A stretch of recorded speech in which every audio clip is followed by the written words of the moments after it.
Hello everyone, Kelly here, and today I want to share with you kind of an unexpected book haul.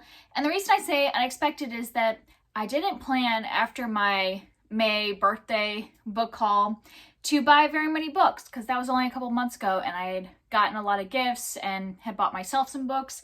So I wasn't really planning on doing a big book haul until probably the fall. But then I ended up going into my first bookstore, like in person, since before, a year and a half. It has been at least a year and a half since I've gone inside a bookstore. And so my best friend and I went on a trip to go to a thrift store. So I have several books from that because, of course, it's my first trip out in a long time. I needed to celebrate. I also had some books sent to me by some subscribers and friends. And I also did buy some stuff for myself, but it was because of the celebration. My husband just got like a substantial raise, and as kind of like one of the ways we celebrated is that we gave each of us some fun money because gave him some like back pay for the raise from the beginning of the year.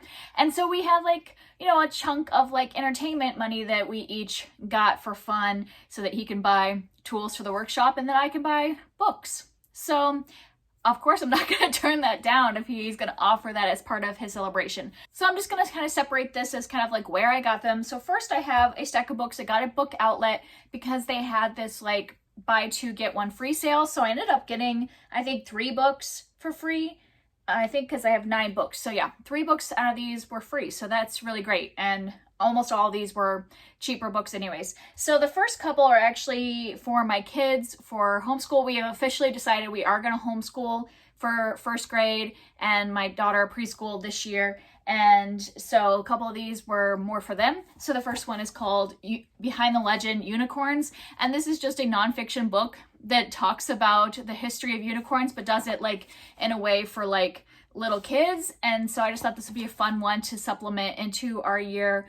Just as kind of like a fun thing about unicorns because they're really into unicorns right now. And then this book is actually part of our curriculum that we're going to be reading. It's Poppy by Avi. And I remember reading Avi a lot when I was a kid. So I'm looking forward to reading some of his books this year as part of homeschool and this one specifically. And if she likes it, then I know there's a whole series of several books of this. I also got from Book Outlet a few middle grade books that are more for me, but every time I buy middle grade books, I know that I'm going to be passing them on to my kids, so I always think it's worth it. So I got Let the Circle Be Unbroken by Mildred D. Taylor, and this is part of the Logan series, which is the same series Roll of Thunder Hear My Cry is in. And so now I have 3 books from the series. You'll see another one later in this haul. So I'm just kind of collecting all the books from the series because I just think they're going to be really well done, important books. So I figured they'll be nice ones to have as part of my collection. And then I got Love, Sugar, Magic, A Dash of Trouble by Anna Mariano. And this is one that my friend Cara from Wilde Book Garden, she just loves this series. And it always sounds so cute whenever I hear anybody talk about it. It's about a family that owns a bakery, but I think also they're brujas. And so I think they combine magic with their bakery. And we're following a younger member of the family who's just learning that there's magic in their bakery, maybe. I'm not for sure about that, but I always just hear really good things about this series. And so it just seems like one that it might even be, from the cuteness of the cover, it might even be one that my younger kids could read along with me. Like I could read it to them, but I want to read the first book and kind of see where the level is, if there's anything kind of scary or anything that I should hold off a couple years, but definitely be one I would keep on the shelves for them. And then I got In Darkling Wood by Emma Carroll. I had been hearing that Emma Carroll does kind of like creepy middle grade, but also like historical fiction, so kind of a combination of that. And I really have been wanting to read one of her books, but I think she's a British author, and every time I would look for one of her books, it'd be really expensive or high cost of shipping. And then I saw one on Book Outlet, so I was like, okay, gonna give this author a chance. And this one I think is taking place in the woods, and I don't know if it's fairies or if there's something else that's strange inside the woods. I mean, I'm assuming fairies because of that on the cover, but this cover is gorgeous, and I've heard it's got a little bit of a creepy vibe to it, so that's my thing.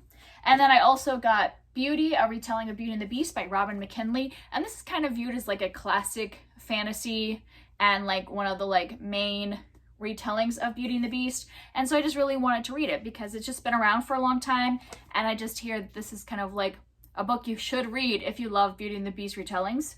And then the rest of these are adult books. I got The Abolition of Man by C.S. Lewis. I love this cover. I think it's beautiful. I got this because I had read Mere Christianity recently, and I just really liked his style of nonfiction. And so I wanted to read this one. I didn't know it was going to be so short, so I think this one will happen definitely still in 2021 because it is only 100 pages. And next I got The Dream Daughter by Diane Chamberlain. And I've just heard so much about this author and about this book in particular. I hear it's about a woman who, when is she from? 1970, and she is having a baby, but there's something wrong in the pregnancy that the baby might not make it. And then her brother-in-law says he's from the future and can take her to where in the future her baby could live and things like that. So it's kind of time travel, but it's not necessarily a full like kind of science fiction book. I think it is more of a family drama kind of thing. I don't know. I've heard great things about this author, so I wanted to check that one out. And the last book from Book Outlet was The Reckoning at Gossamer Pond by Jamie Jo Wright. And I'd heard about this author from Krista at Books at Jams, and I think she writes like kind of creepy, almost gothic stories, but she's a Christian writer, so she doesn't put any content in that would be like, it doesn't have a lot of sex or violence and things like that. So I just wanted to give her a try and see if I like her kind of style of gothic fiction. It has a lovely like cover that gives that creepy vibes, so I have some hope that I will like that one. So those are all the ones I got from Book Outlet. So like I said, 3 of those were free, so that's great. So how about next I talk about the ones that I got from the used bookstore. So like I said, my best friend and I went to this used bookstore. It was amazing. It looked like just a normal storefront, but when you go in there, it's like room after room after room, and each room is a different genre. And then we got to like the back and I thought we were done, and then she's like, there's an upstairs, and the entire upstairs is kids books. So they have it separated out by like picture books and, you know, middle grade tween kind of books, and then they have like a whole young adult section. So yeah, it was an amazing bookstore. I'll definitely be going back there now that I know that I'm homeschooling to get some more resources. But the first time I went there, I did get quite a few things and very good deals there. So like I said before, this series would be showing up. I got The Road to Memphis by Mildred D. Taylor, which is part of that Logan family saga. I don't know how many more books there are in this series, but I'll definitely start reading them soon now that I own, like, I think I own 4 of them in the series now. And then I got Miracles on Maple Hill by Virginia Sorensen. And just so you know, this next few that I'm showing are books that I picked up as read-alouds for my kids, like books I thought I had seen online as like good books for this age level. My daughter is 6 going on 7, and they said that these would be good books to read as a family and stuff like that. So I got ones that I found there that I'd heard of. So I don't know much about them. I just know that they are good for that age group. So I got that one, and The Family Under the Bridge by Natalie Savage Carlson. I have heard that this one is about a homeless person that lives under this bridge and the family that starts talking to them. I don't know if the family themselves are homeless as well, but I've heard that's a good read aloud. Sarah, Plain and Tall by Patricia McLaughlin. And I remember, this is the first book that I remember doing a book report for when I was like in 3rd grade. So I know this has been around for a while. And then I have The Frog Princess by E.D. Baker. And I just thought this would be a cute one to read aloud because she's getting more into like princess type of tales. I also got Dear Mr. Henshaw by Beverly Cleary, and I just heard so many good things about this, about a boy who writes letters to his favorite author. And then I have From the Mixed Up Files of Mrs. Basil E. Frankweiler by E.L. Koningsberg, and I heard this one is a little bit of a mystery, but like for really young kids, and I think they're like stuck in a museum or something like that. Yeah, so it looks like they're running away and go to a museum. And the last children's book I got from that thrift store was Becoming Naomi Leone by Pam Munoz Ryan. And this is because I had read another one of her books, what is it, Esperanza Rising, and I really loved it. So I think this is another good one to have on my shelf when my kids get a little older. This is a little over their level at this point, but in a few years they'll be reading that. And then I got some adult books from the thrift store as well. I got Their Eyes Were Watching God by Zora Neale Hurston. And this is a classic I've just been wanting to read for a while. And I was looking through the classic section and I was commenting to my best friend that so many of the classic books on that shelf, I would open them up and the font was so tiny, I just couldn't imagine reading it. And then I picked this one up and the font is huge. I mean, I don't know if you can really tell that from the video, but it was so big that I was like, and it's a beautiful cover, and it's not huge like some large print books are, so I'm like, I'm definitely going for the large print version. And then I got The Bluest Eye by Toni Morrison. I had read my first Toni Morrison book this year, like earlier this year, and was just really interested in trying more of her books, and I've heard a lot about The Bluest Eye as being one of the recommendations of books to read from her. And then I have Promise Not to Tell by Jennifer McMahon. And this is one, I wasn't sure if I was going to get this because I have some of Jennifer McMahon's more current books, like her newer releases, and I really love them. They're just like these kind of creepy, somewhat historical fiction kind of books, and I love them. But her earlier books, her backlist, I do not like the covers of. Like her first like 3 or 4 books all have like faces of children on them, which just is weird to me. Not like not like a good creepy. Not like her more current ones have much better covers.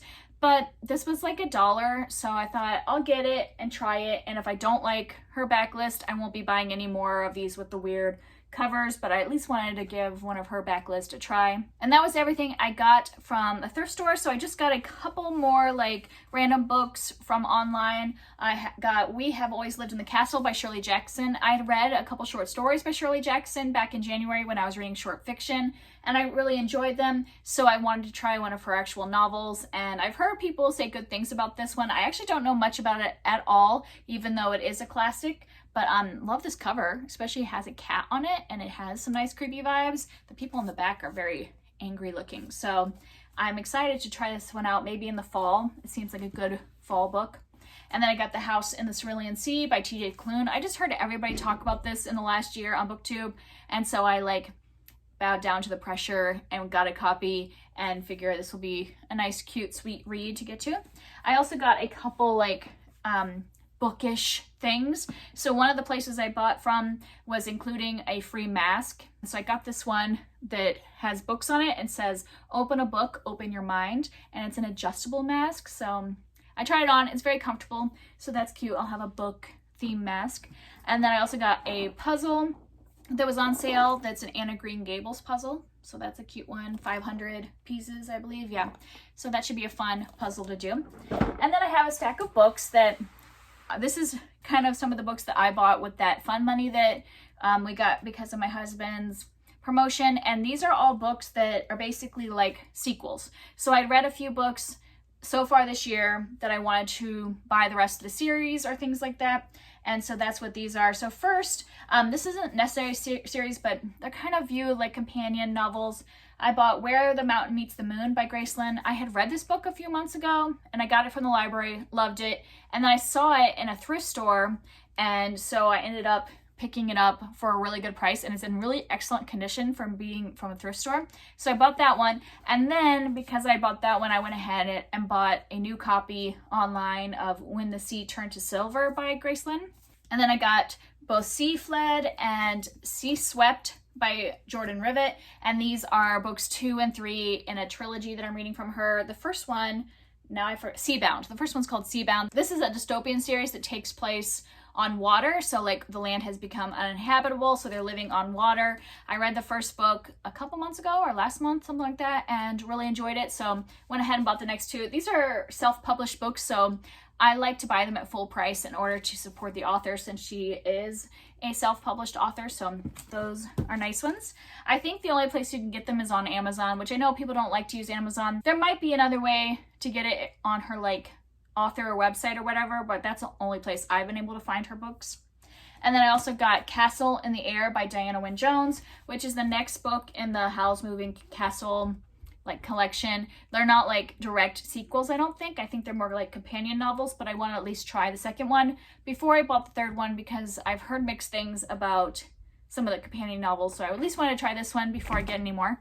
And then I got A Heart So Fierce and Broken by Bridget Kimmerer. This is book 2 after, I don't know what this series is called actually, but the first book was A Curse So Dark and Lonely.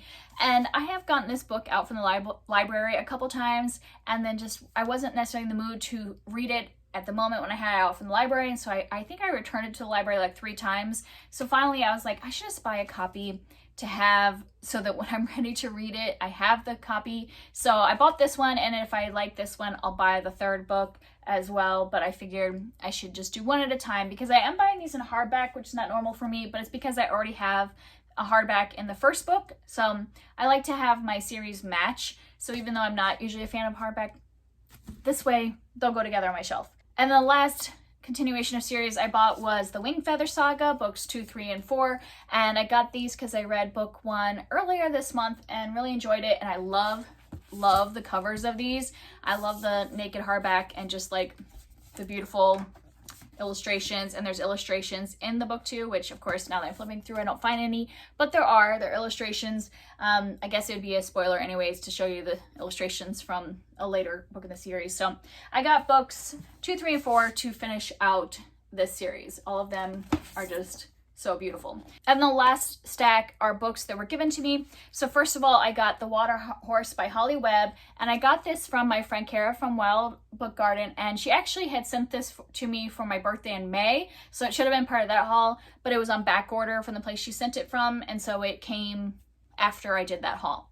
But this is the first book in a middle grade fantasy series that I've been really wanting to read. She's read the whole series. I think she's read the whole series. And every time she reviews one, I'm like, oh, I really want to read that series. It sounds like a lot of fun. I think all of them take place in Italy. Like this one takes place in Venice.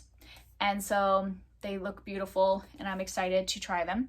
And then I got a stack of books from a subscriber named Michelle. And she and I were doing a buddy read a couple weeks ago. And she reads a lot of middle grade novels because she's a teacher. And she's like, I've been given some duplicates. Do you want them? And I was like, sure. Because even if I don't want them right now, my kids will eventually read them. But when she sent these to me, I hadn't heard of any of these but one of the books. And almost all of these sound like so good that I'm excited to read them. The first one that I had heard about was Bettina by Jason Reynolds. And this is book 2? Yeah, book 2 in the track series by him. So I still need to read book 1 before I read this one, which is Ghost.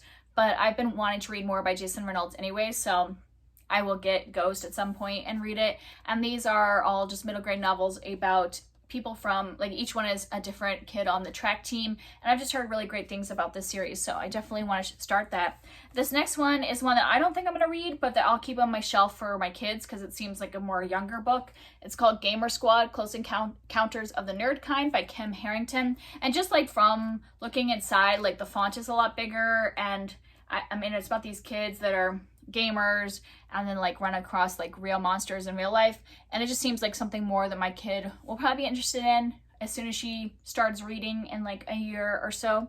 So I'll keep that on the shelf for her. And then the rest of these all sound really interesting, so I want to read them.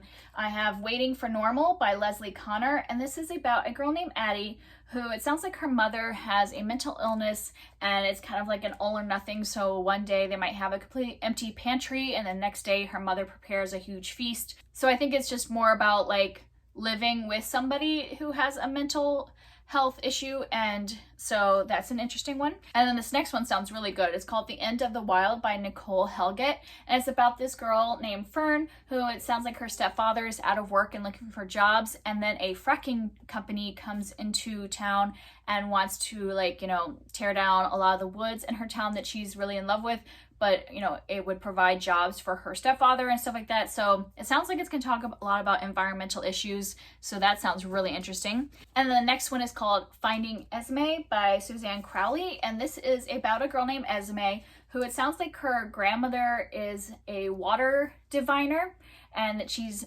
often finds things for people. And then her grandfather goes missing. And so her grandmother is trying to teach Esme the finding skill, and she's gonna go out and look for her grandfather. At least that's what I am trying to figure out from the description. But the reviews on this one were really great. And the last one is The Extraordinary Colors of Auden Dare by Zillah Bethel. And this one I think is more of a sci-fi. This is about a boy named Auden who cannot see color. And it sounds like it doesn't rain anymore where they live. So this is more of a dystopian sci-fi. And so when his uncle dies unexpectedly, Auden is needing to use this robot, it sounds like, to help him. It doesn't give a lot more in the description, but all of those things sound interesting. So I thought that was really nice that she sent me all of these books, a lot of which I'm interested in reading and others I will keep for my kids. So that's it. I know that's a lot of books and I didn't really mean to haul so many books in this summer, but since so many of them came from the thrift store and a lot of them were books for me to like share with my kids someday or to read aloud now at their age, I think it's great. I don't mind spending some money on books for my kids and for us to read as a family and stuff like that. And then some special ones for me as well. If you've read any of these, I always like to hear from you down below, and I will see you next time. Bye.